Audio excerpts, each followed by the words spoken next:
Police recruitment board बा ओपीआरबी तरफरु आपणकर जो रही पूर्वर आपणकर जो थिले आपणकर टेम्परारी थिले आपणकर ओपीआरबी चेयरमैन राजेश कुमार तांको बदल रे आपणकर एक परमानेंट ओपीआरबी बा ओडिशा पुलिस रिक्रुटमेंट बोर्ड रो चेयरमैन बा अध्यक्ष भाव में अवसर प्राप्त एवं पूर्वतन फायरमैन रो फायर डिपार्टमेंट रो डीजीपी को संतोष उपाध्याय को नुआ नियुक्ति दायित्व दिया ओडिशा पुलिस नियुक्ति बोर्ड रो चेयरमैन नियुक्त हेले 2 वर्ष पई से दायित्व रहिबे। गृह विभाग पक्षर विज्ञप्ति आसीची एवं ओपीआरबी भावे अतिरिक्त दायित्व अछंती राजेश कुमार। वर्तमान से जेबे आपनकर जॉइन करिवे राजेश कुमार तांको पदवी रु आपनकर ओहर जिबे एवं एठी देखंतु आपनकर गृह विभाग तरफ मध्य ऑर्डर मध्य आसीची।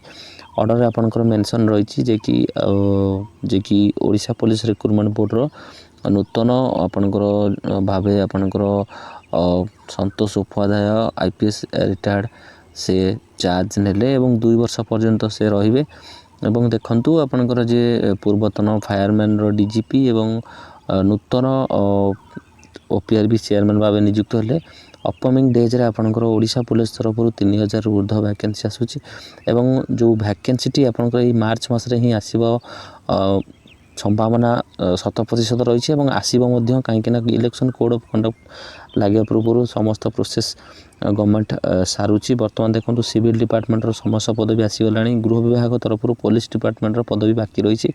बर्तमान नुआ ओपीआरबी चेयरमैन नियुक्त हेले एवं पदवी टू आसवाई बर्तमान समस्त प्रोसेस सरी जाइए। स्थायी आपनकर ओपीआरबी चेयरमैन आपनकर नियुक्त होला परे बर्तमान से तांको तत्वावधान रे जो रिक्रुटमेंट आपनकर आगामी दिन आईआरबी एवं ओएसपी एवं आपनकर सब इन्स्पेक्टर ठू आरंभ कर ड्राइवर ठू आरंभ कर जूनियर क्लर्क जिते पदवी वैकेंसी रही समस्त पदवी आपनकर वैकेंसी अपकमिंग रिक्रुटमेंट नोटिफिकेशन आसीबो।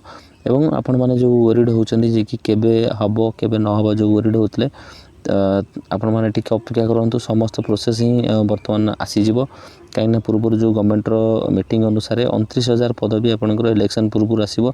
सेति मध्य आपनकर गृह विभाग रो 3000 ऊर्ध्व पदवी आपनकर रहितला। वर्तमान ओपीआरबी रो चेयरमैन स्थायी चेयरमैन नियुक्त हो गले। आपनकर बोर्ड रो चेयरमैन हैला परे 2 वर्ष से रहिबे चार्ज रे एवं आपनकर वैकेंसी जो रही समस्त वैकेंसी डिटेल्स वर्तमान आसी जिवो। तो ये शॉर्ट इनफॉरमेशन टू माता शेयर करंतु।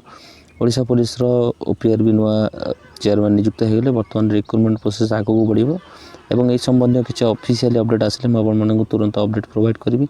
वीडियो टू माता शेयर करंतु। एबोले अपडेट पाए पई चैनल को जदी सब्सक्राइब करना दी सब्सक्राइब करी ऑल नोटिफिकेशन ऑन कर रखंतु एवं टेलीग्राम चैनल रे डिस्क्रिप्शन रो आपण को देबी लिंक देबी सेटा को मध्य जॉइन करिनंतु।